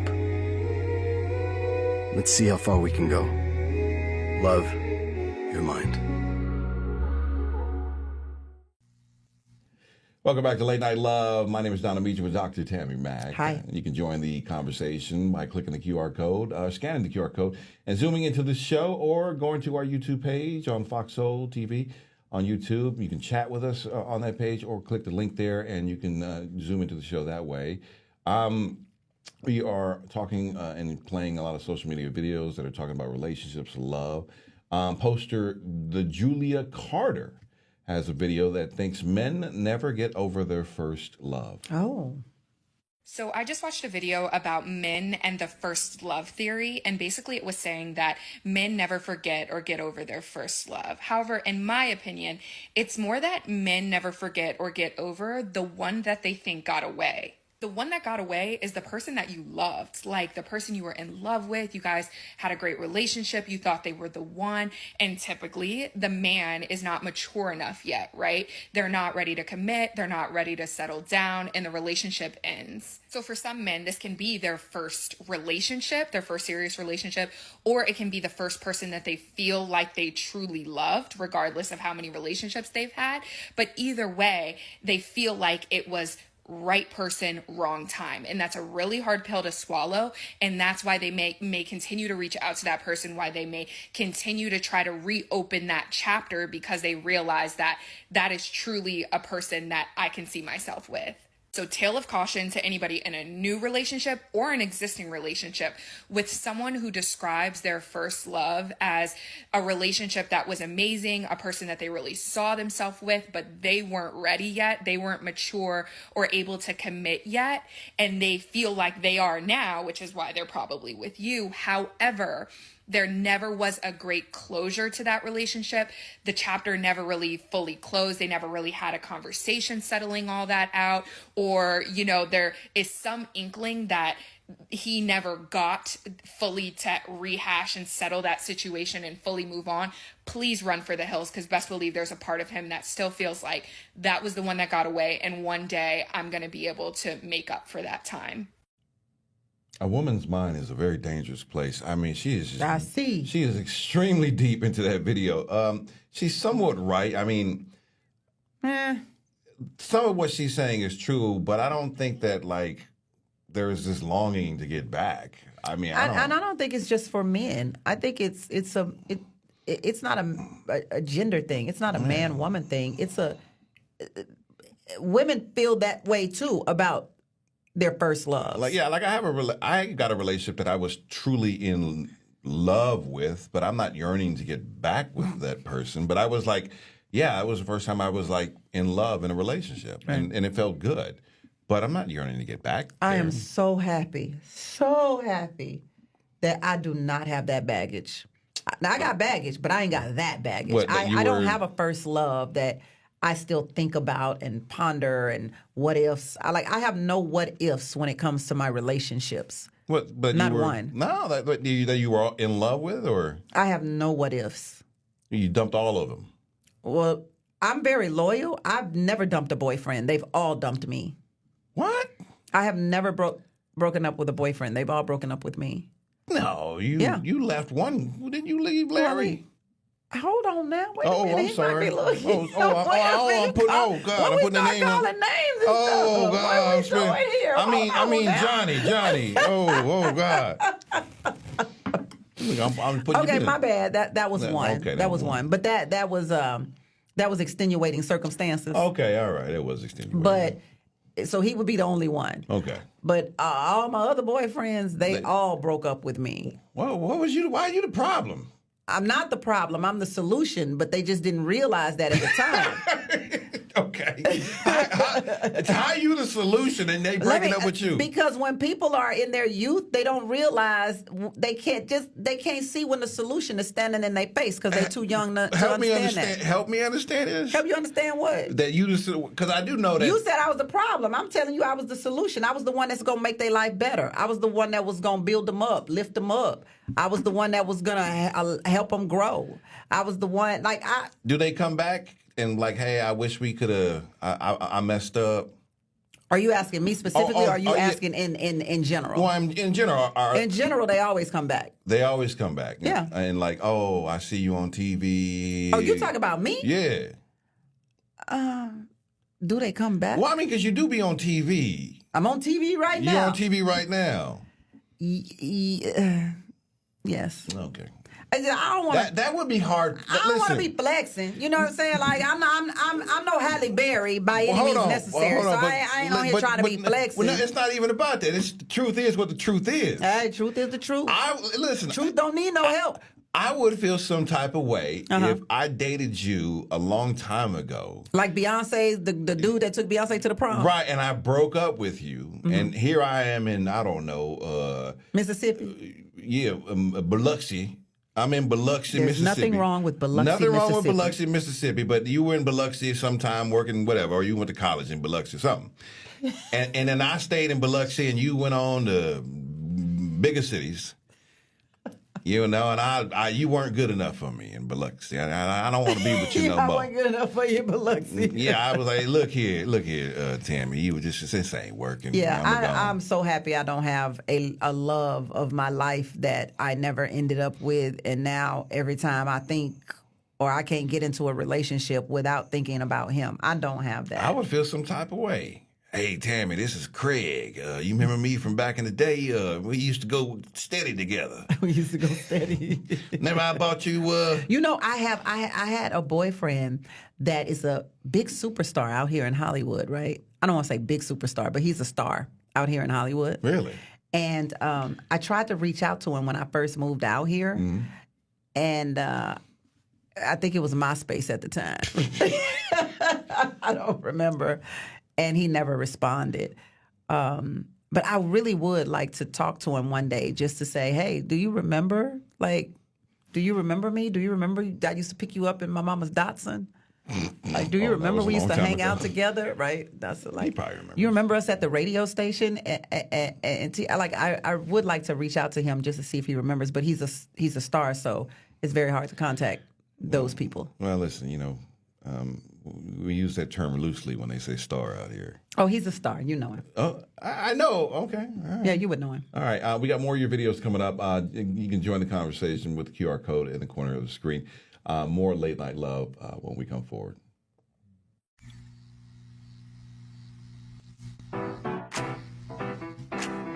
Hey, besties! What is a bestie? I like you. She's fun. It's about to be a good time! She's always looking out for you. Since you're my bestie, I will handle it for you. She makes you think. Here to uplift and empower. She's always encouraging. You are that girl. Chelsea Edwards, your bestie in daytime. I get the spiritual moments. Chatting with Chelsea. New episodes weekdays at 5:30 or stream anytime on Fox Soul. What do you think you're doing, Kevin? Was just gonna drive home. There are several warning signs present that you shouldn't be driving. Like hearing voices? Like your text-to-emoji ratio? Oh man, the selfies. Selfie, nailed it. We all have warning signs that let us know that we're probably not okay to drive.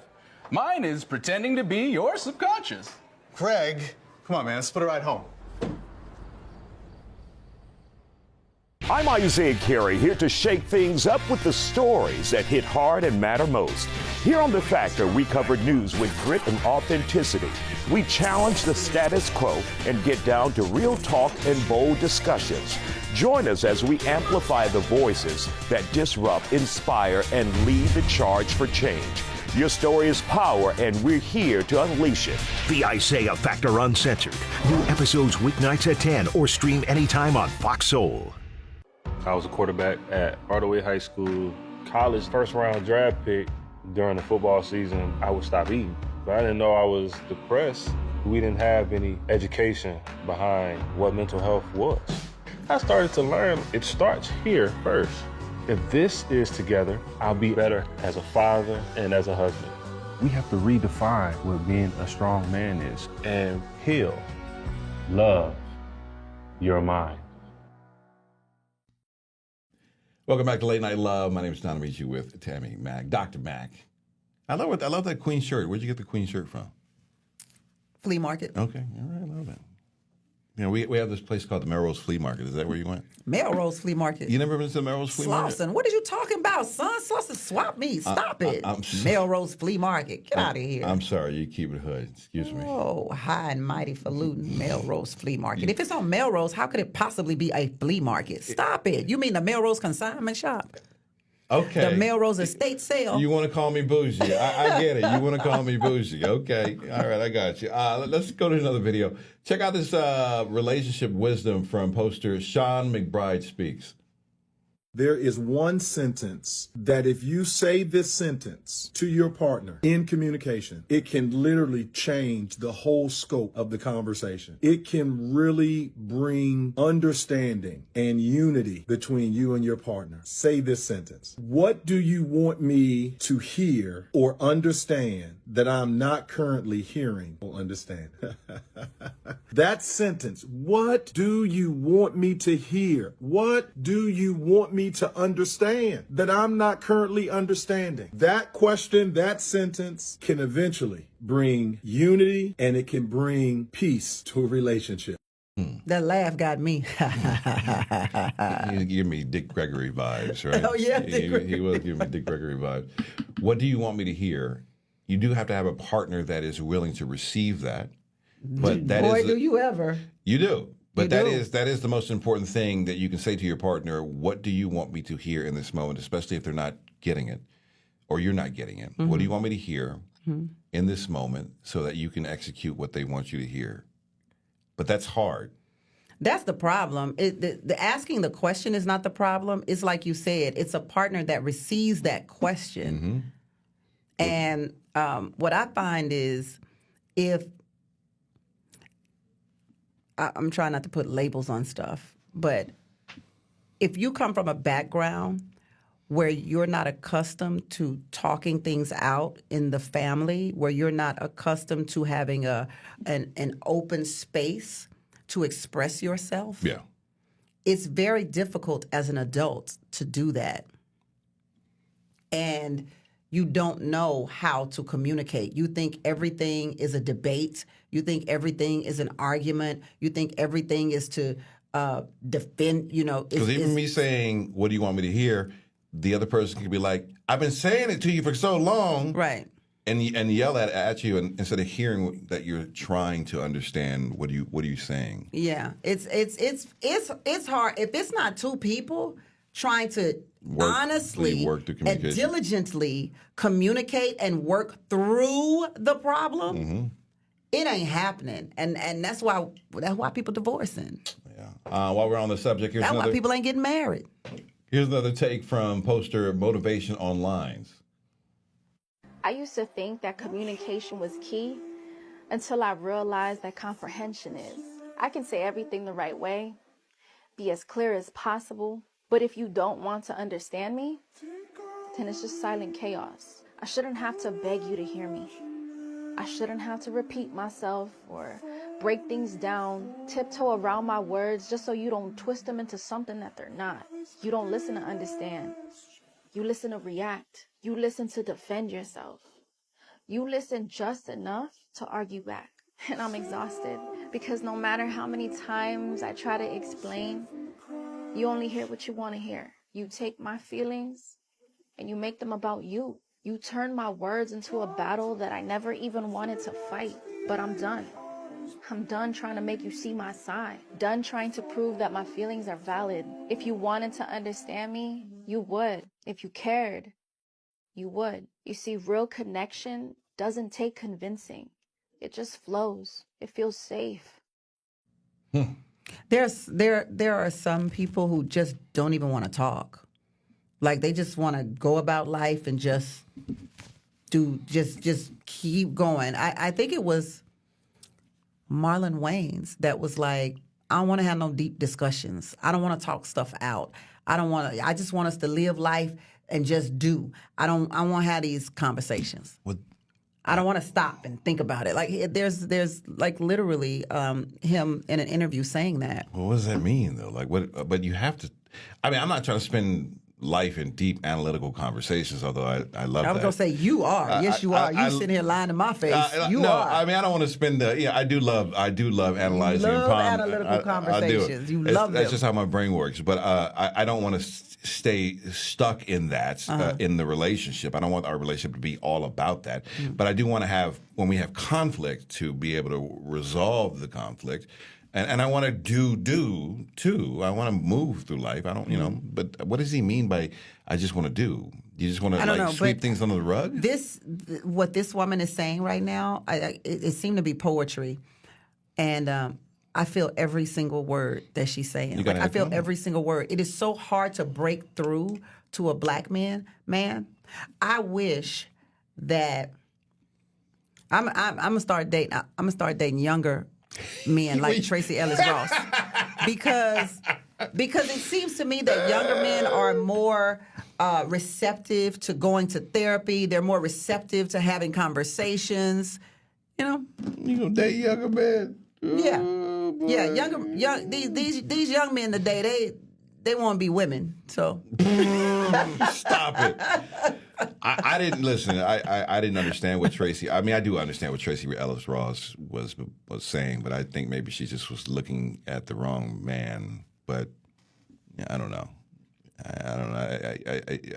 I don't know if there's a difference between an older man and a younger man because we have officially entered the changing of the guards when it comes to what a man brings to the table, when it comes to what a man is supposed to do. The changing of the guards have happened, and men, I can't find no young brother that even changed a tire today. No, they call AAA.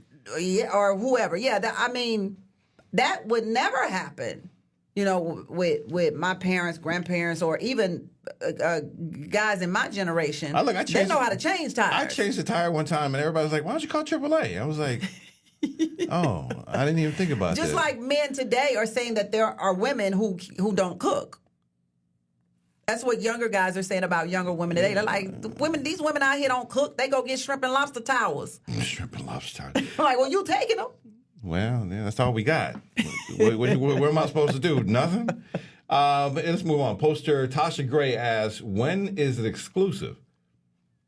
Okay, y'all. I want to know what y'all really think about dating because, a few men DM me, was giving me compliments and said that they wanted to message me, but they thought that I was, they've been watching my videos, so they thought that I was dating someone.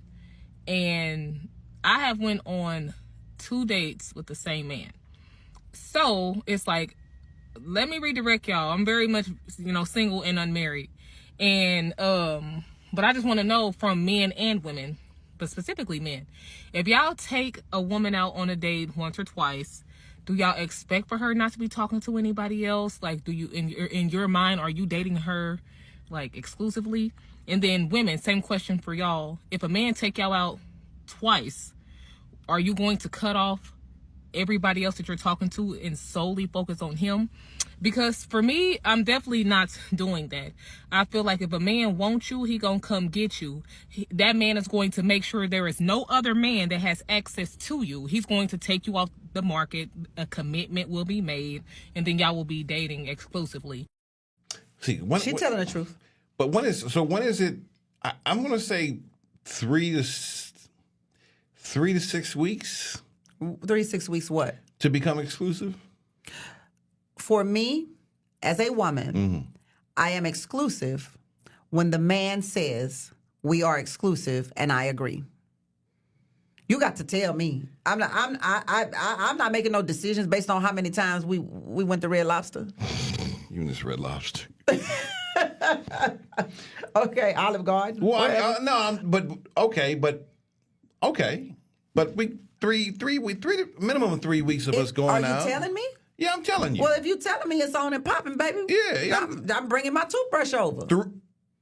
Well, hold on now. You said we committed. Wait a minute. Hold on. I said we exclusive. Baby, I'm bringing my pads and my toothbrush. Hoy. I got to make drawer space for you now. You got to make drawer space for me. 3 weeks, I think, is enough time for us to kind of get a feeling of, do we like each other? So you ask somebody to go with them in 3 weeks? I think, go exclusively date. Will you be my girlfriend? Wow. 3 weeks in? Hey, 3 weeks in? Let's exclusively date. Now, I don't even know what that means, and I don't think we have enough time to get into it, but exclusively date. We're not going to date anybody else. It goes from dating to exclusively dating to will you be my girlfriend? Oh, yeah, I'm skipping that exclusively dating part. I don't do that. No, sir. No, ma'am, no, sir. Okay. All right. No. So I got to just go from you to marriage, from dating just straight. I said from dating to we go together. Okay. All right. They don't make them like this. But no as more. soon as you put me in your bed, we go together. All right. Real bad. More late night love when we come forward.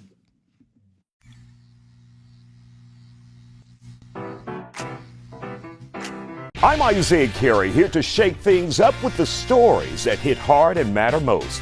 Here on The Factor, we cover news with grit and authenticity. We challenge the status quo and get down to real talk and bold discussions. Join us as we amplify the voices that disrupt, inspire, and lead the charge for change. Your story is power, and we're here to unleash it. The Isaiah Factor Uncensored. New episodes weeknights at 10 or stream anytime on Fox Soul. Hey, it's your girl, Carolina Sanchez, and The Nightcap is the late night show where no topic is off limits. Join me as we dive into the wild world of relationships, sex, and everything in between. From hilarious dating disasters to steamy secrets, you know we've got it all. We've got celebrity guests, expert advice, and a cocktail in hand. The Nightcap is your guilty pleasure. So grab your drink and tune in because the best stories start after dark. The Nightcap. New episodes weeknights at 11 or stream anytime on Fox Soul. Well, on Fox Face Off, we tell the raw, unadulterated truth. Fox Soul Face Off. We are given the platform here with no fear. Always comes out swinging. We should be saying, hey, stop shooting and killing people. Nothing held back. They wanted black hip-hop moguls and artists to continue the feud. No punches pulled. And shut the hell up. You interrupt me all the time. Tune into the show where opinions collide. Fox Soul Face Off. New episodes weeknights at 9 or stream anytime on Fox Soul. Hey, besties! What is a bestie? I like you. She's fun. It's about to be a good time! She's always looking out for you. Since you're my bestie, I will handle it for you. She makes you think. Here to uplift and empower. She's always encouraging. You are that girl. Chelsea Edwards, your bestie in daytime. I get the spiritual moments. Chatting with Chelsea. New episodes weekdays at 5:30 or stream anytime on Fox Soul. Welcome back to Late Night Love. My name is Donna Beecher with Dr. Tammy Mack. And you can join the Zoom by scanning the QR code in the corner. We're playing videos off social media. You're too much. And we have another video coming up from Quinology. And this one is about dating. Do not date with the intention of being in a relationship. I say this because the greatest piece of dating advice that I got from my brother was to date without the intention of being in a relationship, meaning date without the pressure on yourself or on that other person to control the future, to be so tied, to be so handcuffed that this has to work, because then desperation enters the chat. People start changing themselves to fit this certain image, and there's all this anxiety and difficulty and stress. In comparison, when you actually date to try and just flirt with the risk, you actually learn more about yourself and you are really enjoying the present. So date, but do not date with the intention of being in a relationship. Yeah, only a woman would say something I mean, like it that. definitely eases the pressure, but then there is this other side that where people say, look, I date to marry. Well, yeah, that's that's my whole outlook about every person, well, just about every person I've gone out with, other than the rotation that I had for one bit. I had the rotation going on, that was for other purposes. But every person I've gotten into a relationship with, I've always gotten into the relationship with the mindset of like, this could be the one. So it's never been like, I'm with you because this is a frivolous kind of fun thing to pass the time. This is always like, oh, I see something But in you you. ain't never asked nobody to marry you. I did. My son's mother. Oh, well, yeah, she was your wife, but I'm sorry, I was talking about after that. My bad. Oh, you mean like for reals, for reals? Right. Yeah, that kind of thing. I was like, oh, yeah, so we counting her now. Okay. That relationship kind of traumatized me after that. So it was like, but I would like to be married. I'm just very cautious about divorce. I'm cautious about child support. I'm cautious about having Well, you another got to child. listen to what Iyanla said. Stop talking about the brokenness. You know what I'm saying? When you gonna get into a relationship, why would you be cautious about divorce as opposed to being more cautious about making that relationship work and building it so that it could be strong and you never have to talk about divorce? You know? I'm looking for some good stock. You know, when I'm looking for a good car, when I find it, I'm gonna kick some tires and take it for a test drive, and we'll see what happens. Okay, we'll see what happens with the good stock. Good stock. Yeah, we'll see if you come from some good stock. Yeah, I think I don't know what you do. I don't really know what you do. Do you date just to date and have fun and go out and have a good time, or do you date looking for the one? Because there are two very different. I feel like the people who just date and have fun are the ones that end up being married. Because me, myself, and I had no intentions of getting married. No. Well, I'm assuming what she's saying. I only hear from women: date with no intention, just go out and have fun. Well, that's what men do. They date and just go out and have fun. No, I think you got a whole rotation, homie. Stop. I had past tense a whole rotation. I released them. They're free agents. To the wild, you released them back into the wild. They're gone. Let's move on. Poster Modesty Fly says women don't need all that to attract a man. Of course not. You just need to be breathing. Let's see. Men really like the natural look more than we think. Like when they say men are simple creatures, they meant that.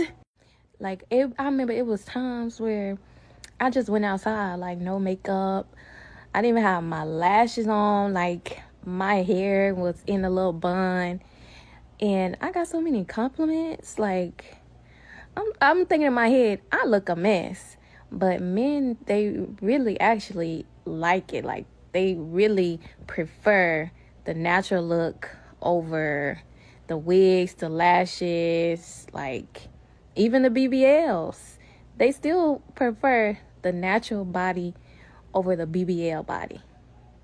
And we be doing all that for us because we be in competition with one another. But when it comes to the men don't really care about none of that. They really are like simple creatures. They prefer natural over anything, any day. Now, I know what every woman is saying in their head, which I'm not going to say, but she's right in the sense of I would rather you not wear weave, wig, makeup. I would rather you find your natural beauty. I do not like the BBLs. I'm okay with the breast implants if you want to do that, but if I don't have to have it. Well, one thing I know for sure men don't like are the eyelashes. I have not met a man yet who likes those eyelashes. They question the eyelashes, but we continue to wear the eyelashes. Well, I don't know why. I don't even mind them. I guess for ourselves. Well, they've just gotten so massive. They're like... I know, they look like Snuffleupagus on Sesame Street. They're huge. You remember Snuffleupagus with the big trunk? They look, that's how they look. It's like somebody got the wrong eyelashes from China, and they're like, well, I'm just going to put them on, and we'll just make it work, and then it became a trend. Or something like that. I will say this about her. She's absolutely gorgeous. And she looked like she had no makeup on. She looked like she had natural hair on. She did have some lashes, I saw. But outside of that, she looked very beautiful. I could see why men would stop her and compliment her. I get a lot of compliments, too, when I'm just my regular self. With a little bun on my head and, some sweats or whatever. But I don't look that great when I'm natural, so. I keep telling you look beautiful all the time, though. But, Yeah. It's not me inside of your body. It's you at the end of the day, Yeah. If people only knew what you do to look beautiful to yourself, if you only knew the amount of money you spend to look beautiful, and not only you, but just women in general, how much money. The beauty industry is $1 billion industry. You guys torture you with poking and prodding and makeup and the amount of stuff that you guys do to yourself. When really, we don't really require a lot of it, But once again, it's not us that can make you feel beautiful. I would have to agree with her. Men are simple creatures, and they really, you could put a paper bag over your head. I wouldn't go that, well, you could, but I wouldn't go that exactly. far. I wish, but I also wish that the peer pressure that society has given a lot of women could somehow go away, and that we could get to a point where natural is the thing. Natural is the thing. How can we make that kind of go in style and figure out how do we bring that back? Yeah. Let's do that as the new Ice Bucket trend. All right, more of Late Night Love when we come forward.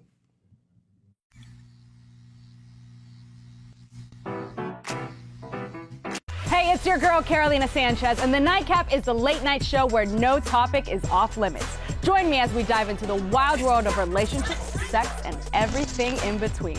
From hilarious dating disasters to steamy secrets, we've got it all. We've got celebrity guests, expert advice, and a cocktail in hand.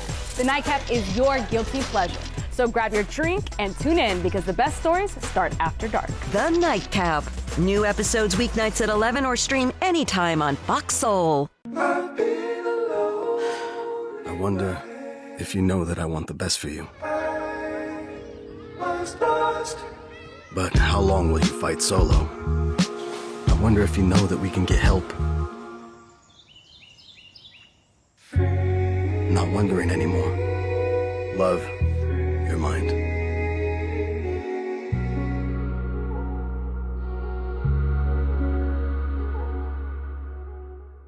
I'm Isaiah Carey, here to shake things up with the stories that hit hard and matter most. Here on The Factor, we cover news with grit and authenticity. We challenge the status quo and get down to real talk and bold discussions. Join us as we amplify the voices that disrupt, inspire, and lead the charge for change. Your story is power, and we're here to unleash it. The Isaiah Factor Uncensored. New episodes weeknights at 10 or stream anytime on Fox Soul. Well, on Fox Face Off, we tell the raw, unadulterated truth. Fox Soul Face Off. We are given the platform here with no fear. Always comes out swinging. We should be saying, hey, stop shooting and killing people. Nothing held back. They wanted black hip-hop moguls and artists to continue the feud. No punches pulled. And shut the hell up. You interrupt me all the time. Tune into the show where opinions collide. Fox Soul Face Off. New episodes weeknights at 9 or stream anytime on Fox Soul. What I'm gonna do. Welcome back to Late Night Love. I'm gonna create an AI. Yes. OnlyFans. You're not gonna create an AI. An AI, but it won't be me. It'll be somebody else. AI. Well, yeah. You'd be joining the rest of the world in creating only. I thought you were gonna do. Tammy always talks about. Don't talk about my ideas now, because somebody might take it. I'm gonna make that money. I gotta make that money. You can join the show by going to our YouTube page, Fox Soul. Shouts out to Lovadio, who's in our chat. It's hard to have breakthrough male or female. It's hard to have breakthrough male or female in a relationship because so many wear masks and have unresolved trauma, grief, trying to date or marry, thinking that their partner will resolve those issues. I think that was into one of our last clips. You can also chat the show by going to our YouTube channel on Fox Soul. Let's see here. What clip are we moving on to? Let's move on to one of our last clips before we get on here. Whenever I hear "Make It Make Sense," I know it's going to be an interesting take. Here's a clip from the poster Wisdom House. Why are men expected to act like a husband and a boyfriend stage, but you don't feel as though you need to act like a wife and a girlfriend stage until somebody chooses to make you a wife? Make it make sense. If you never displayed qualities of being a wife, why would anybody want to make you one? Like, women just never want to put any effort first. Like, we feel like we just have to offer minimal effort and that should be significant enough. That and the cat should just have it in the bag. I don't know about y'all. But if I'm choosing to be in a relationship, I'm in it to win it. Do you want dinner, baby? Massage, baby? Baby, what do you need?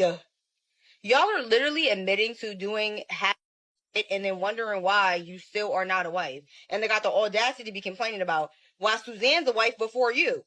You haven't showed anything. You're doing what any other do. Stand out. We need to protect that woman at all costs. Need to protect her. Baby, hold on, wait. We need to protect her at all costs. Baby, she going to be doing a video a year from today talking about, I'm not giving everything to a man anymore. I'm not giving my heart. I'm not giving my love. I'm not giving my money. I don't understand. I will Make it stop make giving. sense. Make it make sense why you would give so much to a man before you get anything in return. I have faith in her. She's I saw her eyes roll back 3, 4, 5 times. She don't know yet. She ain't been touched yet. Go ahead, give him all you got, baby. Go ahead, give it all you got. Yeah, go on do that. Go on do you, boo. Go ahead with it. In the next year, she gonna be. You sounding real bitter right about now. You know I'm that? not bitter. What I'm real bitter. sounding is wise because it's interesting to hear people with no experience talk about people with experience and who've been there and done that. She's saying that the kids is sounding like they don't want to do nothing. They just want to have it. Yeah. Yeah, you go ahead, baby. In a year, you will be saying, Make it make sense. make it make sense. Why I've given my heart and soul to this man and I ain't married yet. Takeaways from tonight's show. Takeaways from tonight. You tell me. A lot of relationship coaches out there. I want to see how this actually plays out. Are these coaches going to help people find love, or are we just doomed? I think we're doomed. We just giving them our money at this point. Well, listen, at this point, maybe some extra help will help. You know, you never know at the end of the day. I do appreciate the fact that there are a lot of therapists that are coming out, a lot of psychologists that are coming out, and people are going to them. I appreciate even more that people are going to therapy. This is really good, and I'm hoping that it's going to make for a better world. Yeah. I also appreciate that the Listening Lounge is coming up next, and that you have a chance to watch it as we are making our way out of here. And conclude Late Night Love. My name is Don Amici. This is Dr. Tammy Mack, and we are out of here. Bye.